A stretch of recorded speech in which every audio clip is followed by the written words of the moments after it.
In this video, we'll discuss on the topic of semaphores.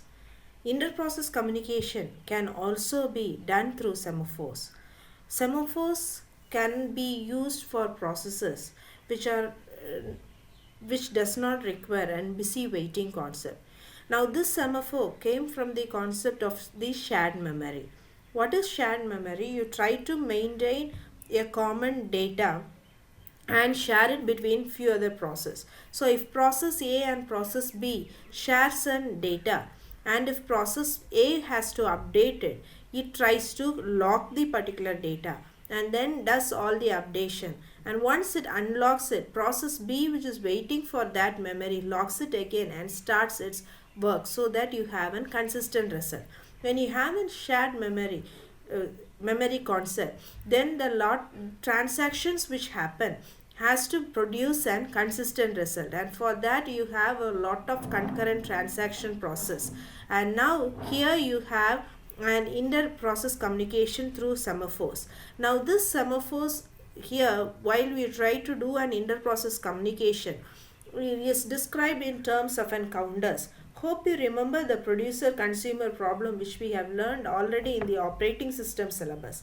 So now here this semaphore helps us to control the access over the shared resources by multiple processes, and you always have a locking system if I have to read the content or to update a content.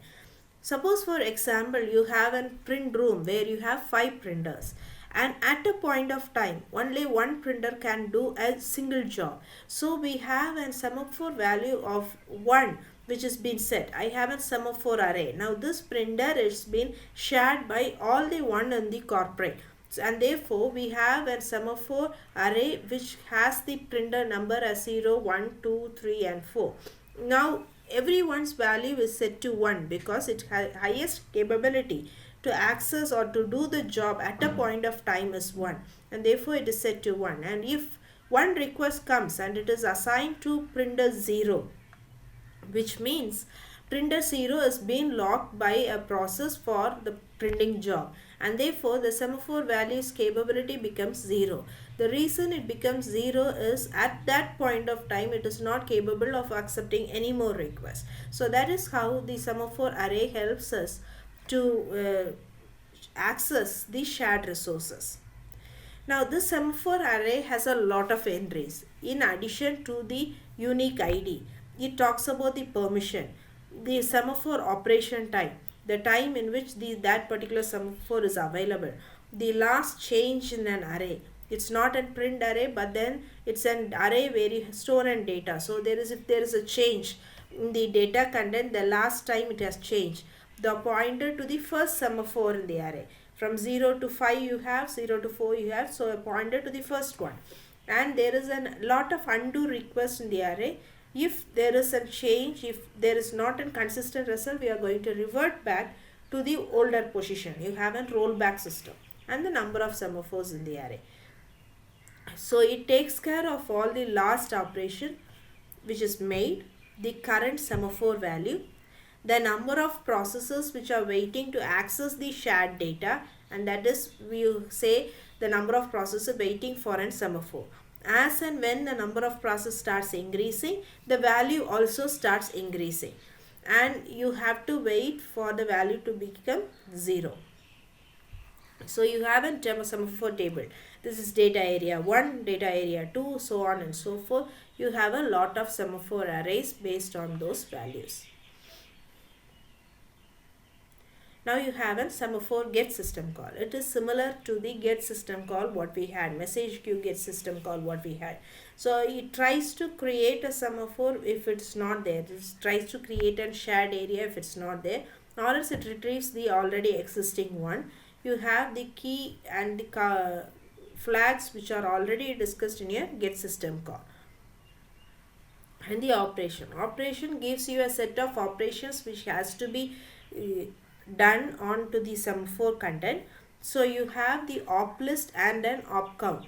Op list gives me the pointer to an array of operations, and it can be set to positive, negative and 0. Based on positive, negative and 0, the flags, you have different operations which can carry out. and also the number of operations which has carried out in the entire array is also given as a list here. Now you have two flags. One is the no wait flag. So if there is some change in the semaphore value, and if any operation for which no wait is been set, the change cannot be performed. You cannot go do any changes over there. And there is an undo flag command which tries to undo the last operation which has performed onto the semaphore record. Now if there are, I told you there are three values which can be set for an op list, and those three values are positive, negative and 0, whereas the flags, operational flags, are the IPC no wait and the semaphore undo. Now what happens if the semaphore operation is set to positive?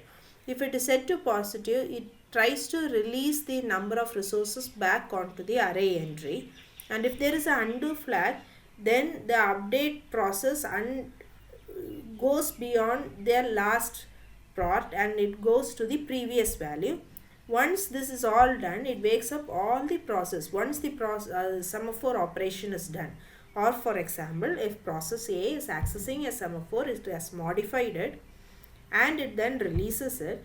Now it's time for the system to wake up all the other process which is waiting for that particular semaphore access. If it's 0, semaphore value is set to 0, it means there is a 100% resource utilization. If it is not 0, semaphore value is not 0, whereas your operation is set to 0, then it waits till your semaphore is 100% utilized. And there is another condition. If the IPC no wait flag is set, then the process doesn't sleep, it returns an error. Whereas in this case, if it is not set and the semaphore value is not 0, then it waits till the resource get utilized for 100%. And if it is negative, you have an absolute value of the operation. And if it is above, then it makes all the process to sleep and awakens the process once the semaphore value is 0. If it is less than, then the process sleeps until the semaphore value increases to this absolute value of operation. And there again you have the no wait flag. If there is a no wait flag which is set, it returns an error. So that is what is being explained in this algorithm. You have the start value of the last semaphore which we have operated on. On the last updated value is uptime. You check for the legality, whether we can do any updations can be checked here. You start reading. You start with the semaphore operation array. And we have to check for three conditions. One is whether it is positive, negative or 0. So we'll check for the positive operation. Now if it is a positive operation, you add operations to the semaphore value. If the undo is set, then you have to revert back to the previous value and wake up all the other processes which are sleeping. If it is negative, you have to check with an absolute value of operation. Now how do I get an absolute value of operation? Every semaphore is assigned with some values, and you have a value for the given operation. So those put together, if it is greater than or equal to 0, you have two cases. One is if it is an undo flag is set, we'll revert back, or else if the semaphore value is 0, then you wake up all the other processes and reverse all the operations because undo flag is set. If it is not 0, that is if it is you have a negative value, if you have a negative value over here, then you try to wait for the time till it goes above the process. So that is what you have here. Wake up all the process sleeping once you reach that particular level. If the value is non-zero, you try to reverse all the semaphore operations which are done, and if the flag is specified not to sleep, you return an error, or else you wait till the semaphore value becomes 0, and then you update all the timestamp values. So now the last part is you get the control over it. You have the semaphore ID, the number of semaphores which are used, the command, and the arguments which you have to pass in. All these will try to have and control over the operations what you have provided onto the semaphore set. So if this becomes this is a semaphore set, you try to have the operations which are set positive, negative or 0, the flags which are set. These are the commands which are taken into consideration to move further and to try what is the status, or you want to do any changes in the operation or any changes in the flag, go do set it, and so on. That is done by the control flag. With this, we come to an end of the inter-process communication explanations. Thank you.